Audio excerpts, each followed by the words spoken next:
दोस्तों, बिहार में अगर डक फार्मिंग बिजनेस के कुछ हीरोज़ की अगर हम चर्चा करें तो उन हीरोज़ में एक नाम और आता है, वो है मुकुल सिंह जी का। जी हाँ दोस्तों, तकरीबन 4 साल पहले मैंने मुकुल सिंह के फार्म पे 16,000 बत्तख पालन से जो उन्होंने स्टार्टअप शुरू किया था उसकी वीडियो बनाई थी। उसके बाद से वो बत्तख पालन के क्षेत्र में काफ़ी आगे गए। मुर्गी पालन भी करते हैं, बकरी पालन भी करते हैं। फिलहाल आज हम बत्तख पालन पे ही चर्चा करने आए हैं क्योंकि यहाँ पे व्यस्त है मुकुल जी कुछ कामों में। सर नमस्कार, फिर से एक बार अभिनंदन है। सर आपको भी बहुत बहुत धन्यवाद। सबसे पहले बिहार स्टोरी मीडिया और पवन टॉक्स को धन्यवाद देना चाहता हूँ, और जितने भी फार्मरगण हैं, श्रोतागण हैं, उनको भी बहुत बहुत धन्यवाद जी। पहले तो बिहार स्टोरी मीडिया, पवन टॉक्स के नाम से भी भाई नया चैनल है। और मुकुल सिंह जी, तकरीबन हो गए 4-5 साल आपको इस क्षेत्र में? सर मेरे को इस सेक्टर में 7 साल हो चुके हैं, लेकिन प्रोफेशनली कमर्शियली जो मैं आपसे जुड़ा 4 साल से जुड़े हुए हैं सर। जी। फिलहाल मैं कहाँ हूँ बता दूँ, ये मुकुल सिंह जी का जो है हैचरी सेंटर है, जहाँ पर जो है आप देख रहे हैं ये खाकी कैम्बल है ना जी। ये प्योर खाकी कैम्बल है। हाँ, जो इसका हैच होके आज ही निकल रहा है। डे 1 का मतलब डे 0 कहिए, तुरंत अभी निकला ही है। जी सर। अच्छा, तो चलिए आज इस एपिसोड में हम चर्चा करेंगे बत्तख पालन में जो 2 कैटेगरी होती है। लोग चुनाव करते हैं कि भाई खाकी कैम्बल और इंडियन रनर। तो अभी हम खाकी कैम्बल की बात करेंगे, इंडियन रनर की भी बाद में बात करेंगे, क्योंकि जो सामने है उस पर चर्चा किया जाए, है ना? जी जी जी। तो सर ये बताएं कि ये जो 2 प्रजातियां हैं, इंडियन रनर कहिए और ये खाकी कैम्बल है, तो कौन सा बढ़िया है? दोनों में लोग हैं, किसान हैं इस चीज़ के, लेकिन कंफ्यूजन है कि कौन सा बढ़िया है। देखा जाए तो दोनों अपना अपना जगह पर सही है। अच्छा, ठीक है। खाकी कैम्बल में है कि खाकी अंडा प्रोडक्शन ज़्यादा देती है। अच्छा, ऐसे उसके तुलना में खाकी कैम्बल साल में आपको 280 से 290 प्रोडक्शन देगी अपने यहाँ के इन्वायरमेंट में। ठीक है। ऐसे वो बांग्लादेशी नस्ल है ये। अच्छा। खाकी कैम्बल बांग्लादेशी नस्ल है, ये वाली जो आपको ये वहाँ के इन्वायरमेंट में 300 प्लस अंडा दे देती है। 310 315 तक अंडा वहाँ दे देती है, क्योंकि वहाँ का वातावरण थोड़ा सा अलग रहता है। हमारा बिहार हो गया, यूपी हो गया, एमपी हो गया, तो थोड़ा इन्वायरमेंट को लेके 10-15 अंडा वहाँ की अपेक्षा में कम आती है। अच्छा। फिर भी 290 के आसपास अंडा प्रोडक्शन देती है जी। अच्छा, ये अभी जो है एक स्टैंडर्ड जो चूजा है जी, ये कितने वजन की होती है? ये सर आपको अप्रोक्स मान के चलते हैं, ये 40 से 42 ग्राम का मेरा बच्चा है। अच्छा, ठीक है। और अंडा भी देख सकते हैं, जो भी अंडा हम लगाते हैं, ये अंडा आपको जो भी है 70 ग्राम 65 ग्राम 70 ग्राम का अंडा हम हैचरी में यूज करते हैं, जो किसानों से लेते हैं। अच्छा, ठीक है। ये देखिए भाई, अभी लगता है कि हैच हुआ नहीं। हाँ, ये निकलने की कोशिश कर रहा है। डे नाइट जैसे कि हम लोग ये जैसे कि थोड़ा सा डिले करके ये निकलेगा। अच्छा। तो इसको ये फिर मशीन में चला जाएगा। ये सब अंडा हम छांट के फिर ये मशीन में चला जाएगा, तो फिर ये फ्रेश हो जाएगा। ओ, ठीक है। अरे वाह, क्या बात ये है। थोड़ा सा डिले में है, कोई अंडे में फंसे हुए हैं। 5 घंटा 7 घंटा ये। अच्छा। कोई फंस गए हैं। हैच की जो डेट है यही पड़ती होगी, उस दिन ये आप सारा प्रोसेस कर लेते होंगे, है ना? जी जी जी। बहुत बढ़िया। तो एक बात बताएं कि इसकी सबसे पहली जी सर जो यहाँ से डिलीवरी होगी किसान के यहाँ जाएगा, फिर कोई फार्मर ही खरीदेगा? जी जी जी। तो इसका जो शुरुआती दौर में जो ब्रूडिंग बोलते हैं, तो इसका ब्रूडिंग टाइम क्या है? कितने दिनों तक इसको ब्रूडिंग करेंगे? सबसे पहले इसको बच्चा को हम जब यहाँ से ले जाते हैं, ठीक है, तो सबसे पहले रख रखाव कैसा है उसको देख ध्यान देना। क्या तैयारी चाहिए?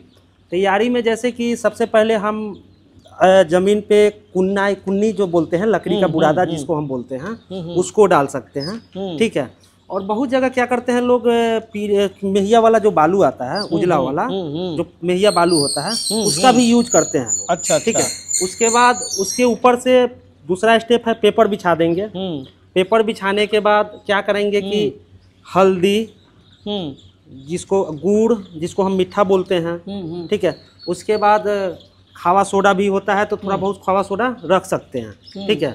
उसके बाद इसको घोल के, जैसे हम 1000 बच्चा अगर कोई फार्मर को दिए, ठीक है, तो 1000 बच्चा में क्वांटिटी आपको क्या करना है, 7 से 8 लीटर आपको पानी, आधा केजी गुड़ और 5 से 10 ग्राम के बीच में हल्दी, खावा सोडा 2 से 3 चुटकी, उसको डाल के क्या करना है कि आपस में डब्बा में भर के उसको लगा देना है। पहला दिन बच्चा जाएगा तो वो बच्चा हाफ स्टैंड पर रहेगा। जैसे पानी का जो डब्बा रहता है तो उसमें एक स्टेन आता है, अच्छा, हाफ आता है, फुल आता है। तो हाफ भी डाल सकते हैं और हाफ 2 दिन के बाद उसको फुल पर कर सकते हैं। अच्छा। क्योंकि देखिए जो बच्चा, जब हम लोग जो बच्चा जन्म लेता है हम लोग तो उसको केयर करते हैं, उसी तरह इसको भी केयर करना है। ठीक है, जो स्टेप है वही करके, और रात जो मेन होता है बच्चा गुटियाता है। अच्छा, समझिए, एक पे एक चढ़ता है, उससे बचाना है, उससे बचाना है। तो हमको रात में जैसे 2, 4, 5 दिन का कम से कम ब्लूडिंग में रहता है बच्चा, 5 दिन तक हमको पूरा एक्टिव रहना है रात में। दिन में तो खैर टेम्परेचर रहता है, गर्मी रहता है, थोड़ा सा बच्चा फैला रहता है, लाइट रहता है, जोला रहता है, इसलिए परेशानी नहीं होता है। लेकिन रात में हर एक आधे घंटे पर, 45 मिनट पर, आधा घंटा पर एक बार बच्चा को हड़का देना है। अच्छा, अच्छा। दाना पानी कंटिन्यू रहेगा। ठीक है, बीच में हो सकता है 1-2 दिन के बाद उसको आधा घंटा तक पानी नहीं हो दीजिएगा तो कोई चलेगा नहीं, लेकिन पानी उसी शर्त पर लगा रहना चाहिए जब तक दाना है। अच्छा, दाना में कौन सा दाना में पहला स्टेप आता है प्री स्टार्टर, और दूसरा पहला स्टेप प्री स्टार्टर जो हम बच्चा लोग को 7 दिन तक प्री स्टार्टर का डोज देंगे। ठीक है, और 7 दिन के बाद बच्चे लोग को क्या करेंगे कि स्टार्टर खाना स्टार्ट कर देंगे। ठीक है, तो 7 दिन के बाद हम लोग स्टार्टर 15 दिन खिलाएंगे। ठीक है, तो उसके बाद हम लोग इसको ग्रोवर स्टार्ट कर देते हैं। 7 दिन इधर हो गया, 15 दिन उधर हो गया, तो 22 दिन प्रोसेस फोटो हो जाता है। तो 22 दिन के बाद हम ग्रोवर इसको चालू कर सकते हैं। अच्छा, 22 दिन 25 दिन के बाद उसके बाद इसको कॉर्न भी दे सकते हैं। खाने में एक्स्ट्रा प्रोडक्ट जैसे घर का फीड भी हम स्टार्ट कर सकते हैं। तो नेचुरल में इसको कॉर्न होते हैं, जैसे चूड़ा का डस्ट हो गया। ठीक है, उसके बाद धान का कॉर्न हो गया, जो धान का डस्ट हो गया, छोटा छोटा टुकड़ा जो निकलता है चावल से, जो भूसा निकलता है, उसको भी चला सकते हैं। ठीक है, लेकिन खाकी में दाना का प्रोडक्शन आपको एवरेज में 80% रखना ही रखना है। अच्छा, अच्छा। ठीक है, क्योंकि फीडिंग पर ही बच्चा का ग्रोथ और अंडा का प्रोडक्शन सब डिपेंड करता है। जी जी, सही बात है। तो मैंने देखा सर कि यहाँ आपके हैचरी पे भी आपने ब्रूडिंग पे रखा हुआ है, तो किसानों के लिए आप भी ब्रूडिंग करके दे देते हैं? सबसे पहले देखिए सर, कहने का मतलब है कि फार्मर लोग का डिमांड रहता है। कोई नया फार्मर है जिसको समझ में नहीं आ रहा है, रिस्की बिजनेस उनको लगता है कि रिस्क है। ऐसे बतख है, बतख में रिस्क उतना नहीं रहता है, मुर्गा मुर्गी की अपेक्षा में इसका इम्यूनिटी पावर मजबूत होता है। फिर भी जिनको डर रहता है तो उनको हम क्या करते हैं कि ब्लूडिंग करके बच्चा 1 सप्ताह 10 दिन 15 दिन का हम दे देते हैं। वो कॉस्टिंग रेट के अलावा वो कॉस्टिंग लगता है। तो हम बहुत फार्मर लोग से, बहुत लोग 3 रुपये लेते हैं, लेकिन हमारे यहाँ 2 रुपये पर डे के हिसाब से हम एक्स्ट्रा चार्ज लेते हैं चूजा के रेट के अलावा। जी, अगर बाई द वे हम चूजा का रेट मानते हैं 42 रुपया, 40 रुपया, 42 रुपया रेट है, तो उसमें अगर हम 10 दिन रखते हैं तो 20 रुपया और इंक्लूडिंग कर देंगे। तो 60 रुपया 62 रुपया हो जाएगा। रिस्क बचा, दाना है, दाना प्री स्टार्टर दाना खिलाना जाएगा, प्री स्टार्टर दाना है, तो सबसे महंगा प्री स्टार्टर दाना ही आता है। 2400, 2300, 2200 रुपये केजी क्विंटल आता है। नौसिखिए लोग अगर कर रहे हैं तो भाई ब्रूडिंग पे करा के ही ले जाए, जब ये फैसिलिटी है आपके पास। 50 केजी के बोरा 2100, 2000, 2100, 2200 रुपये का तो आ जाता है। अच्छा, अच्छा। अब आते हैं कि ब्रूडिंग से ऊपर उठेंगे थोड़ा। जी सर, कि अब इसका हम पालन कर रहे हैं, तो पालन करें तो क्यों करें, किस पर्पज से करें? मतलब इसका तो मांस का मार्केट तो यहाँ तो खैर नहीं है, अंडा ही का मार्केट है सर। जी जी जी जी। तो कितने दिन पे ये अंडे में आ जाएगी, कितने दिन इसको खिलाना पड़ेगा, ये थोड़ा सा नए व्यूअर्स को बताएं। सबसे पहले हम कहेंगे कि देखिए, इसका मार्केटिंग के लिए टेंशन लेना नहीं है। ठीक है, इसका मार्केटिंग ऑलरेडी है, बहुत लोगों को पता नहीं है। ठीक है, जब कोई काम स्टार्ट करते हैं तो धीरे धीरे मंजिल तक पहुँच ही जाते हैं। जब हम स्टार्ट किए थे तो दूर दूर तक हमको समझ में नहीं आ रहा था कि मार्केट है। जब इस धंधा में आए, जैसे जैसे पुराना हो गए, अब मार्केट मेरे लिए ईजी है। और मार्केट हमारा मार्केट यही 4 दीवारी और हाजीपुर में ही हम लोग कर लेते हैं। जो मेरा प्लांट है वहीं पर, जैसे हम लोग कंपनी को से भी टाई अप है, कंपनी को भी देते हैं। अब डायरेक्टली मैं कंपनी का नाम नहीं ले सकता हूँ। ठीक है, लेकिन मेरे अगल बगल में बिस्किट का प्लांट है। ठीक है, जो अगल में है। ठीक है, तो वो लोग को हम लोग अंडा सप्लाई करते हैं। मतलब बिस्कुट वाले में ये जाता है, उसके बाद मेडिसिन में भी जाती है। अच्छा, शैम्पू कंपनी में भी जाती है, जो छाछ वगैरह जो बनाने में यूज होता है उसमें भी जाती है। यानी कि अंडा पर्पस से ये उसके बाद मेरा खुद का हैचरी है, जो 1 लाख कैपेसिटी अंडा हम 1 लाख डालते हैं। उसके अलावा अगर मेरे पास एक्स्ट्रा हो गया तो हम उसको नेपाल भी बेचते हैं। फार्मर से भी हम लोग कमाते हैं, अगर जुड़े रहते हैं तो उनसे भी कमाएंगे हम। पर अंडा में भी 50 पैसा 1 रुपया हम कमाते रहेंगे, उनसे रेगुलर मेरा इनकम रहेगा। अच्छा, जो लोग यहाँ अंडा बेचते हैं देखिए हमारा सिस्टम क्या है सर कि हम बच्चा बेचे, फार्मर को बच्चा दिए और उनका अंडा भी लिए, मेल भी उठाए, ठीक है, और जब रिजेक्ट पर आया वो भी उठा लिए। सही बात। अच्छा, एक सवाल सर ये कि जब आपने एंट्री किया था, बड़ा धांसू एंट्री किया था 16,000 चूजों के साथ, मैं गया था वहाँ पे आपके फार्म पे, बहुत लंबा चौड़ा, लेकिन फिर आपने क्या हुआ कि उस बिज़नेस को, फार्मिंग वाले बिज़नेस को थोड़ा समेटना शुरू किया, तो ऐसा क्यों किया आपने? देखिए सबसे बड़ी चीज़ है कि काम, व्यस्तता, और हमारा हेचरी एक हाजीपुर में एक हेचरी खोल दिए। अब यहाँ पर बच्चा हमारा 10,000, 8,000, 10,000 4 दिन पर निकल रहा है, ठीक है। तो धीरे धीरे हमको अंडा मार्केट से भी इजी वे में मिलने लगा। जिस फार्मर को दिए, पहले अंडा का दिक्कत होता था, इसलिए हम अपना स्टॉक रखते थे।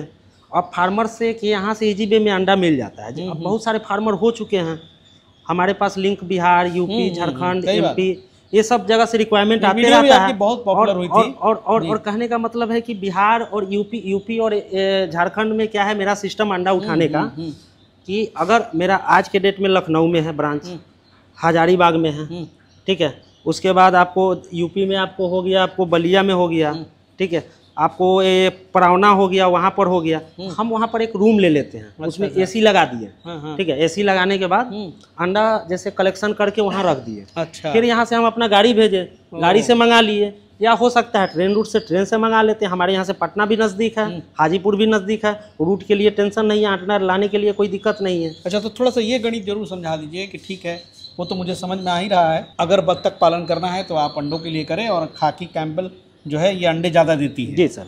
तो ये बताएं कि किसान जो हैं, अगर मान लीजिए कि 500 या 1000 बत्तख से शुरू करते हैं, तो उनको क्या प्रॉफिट होने वाला है? देखिए किसान सर 500 1000 से करते हैं, तो सबसे पहले 500 से तो करेंगे, तो सीखने के लिए वो स्टार्ट कर रहे हैं, ठीक है।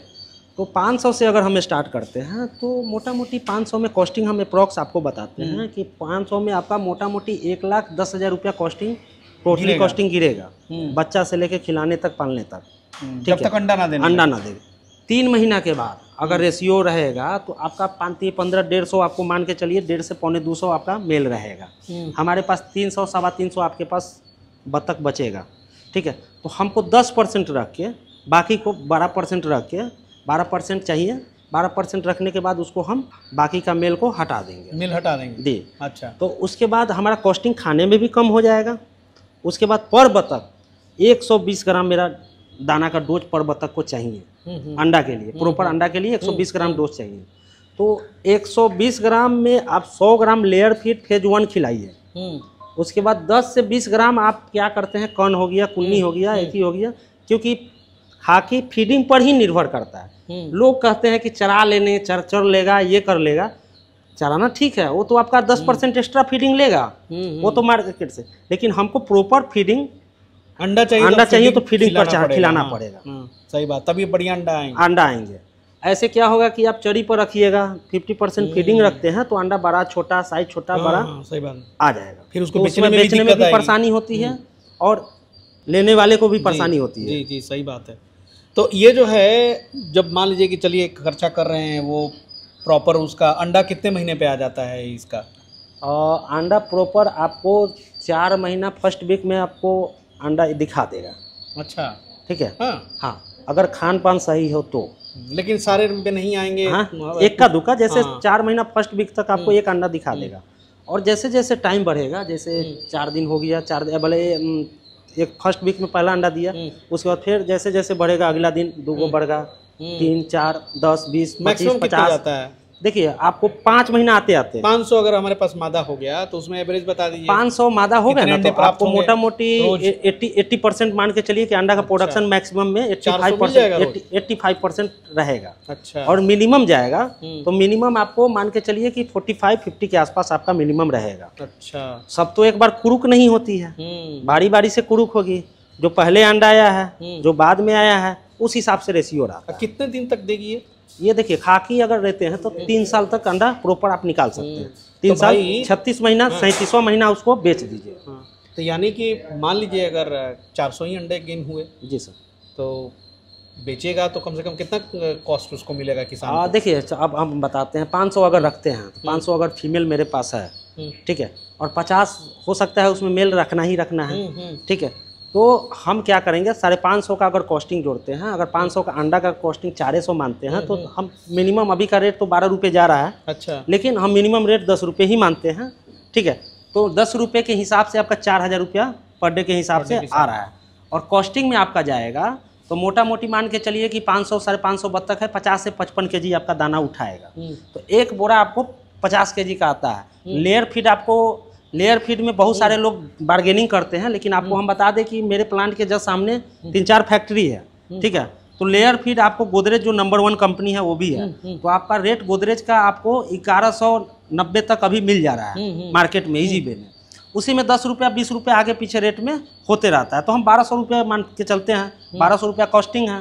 तो इधर घट गया आपको मोटा मोटी आपको 2800 रुपया आपका प्रॉफिट आ रहा है। 300 रुपया और बिजली खर्चा, हेन तेन लेबर खर्चा मान लीजिए, फिर भी आपको 2500 रुपया पर डे का इनकम। अरे भाई 2000 ही पर डे रखे, लेकिन 3 साल तक अगर होगा तो भाई ये कितना कमाएंगे। अभी तक मेरे पास जो भी फार्मर हैं, ऐसे फार्मर लोग हैं जो 7 साल स्टार्टिंग जब किए थे उस समय से जुड़े हैं, जो आज तक जुड़े हुए हैं, और धीरे धीरे बहुत सारे फार्मर जुड़े हुए हैं। अच्छा। अंडा का मार्केटिंग के लिए दिक्कत नहीं है। चलिए बढ़िया है। देखिए अंडा ही का मार्केटिंग मेन मुझे लगता है, अगर आपके अंडे जो हैं बिकते हैं, अंडे लेने वाले हैं, तो फिर भाई बत्तख पालन में बड़ा पैसा है ये बात तो दिखता है। लेकिन हाँ, अचानक नहीं आएगा सर, इसमें वेट तो करना ही पड़ेगा, इंतजार तो करना ही पड़ेगा। इसमें तो अभी तो 4-5 बहुत फार्मर सोचते हैं कि आप बीच में थोड़ा सा टेंशन में आ जाते हैं। पर्सनली मैं बता रहे हैं, ठीक है। क्या होता है कि 5 महीना इसमें सिर्फ और सिर्फ इन्वेस्टमेंट है। हाँ, इन्वेस्टमेंट है। 6 महीना मान के चलिए सर, 5 महीना मान। आप उसमें क्या करते हैं, 3-3.5 महीना के बाद मेल बच्चा हम बेच देंगे। 30% 35% रेशियो रहता है। कोई अगर कह दे कि छांट के हम मेल देंगे, फीमेल देंगे, तो ऐसा बत्तख में पॉसिबल नहीं है, ठीक है।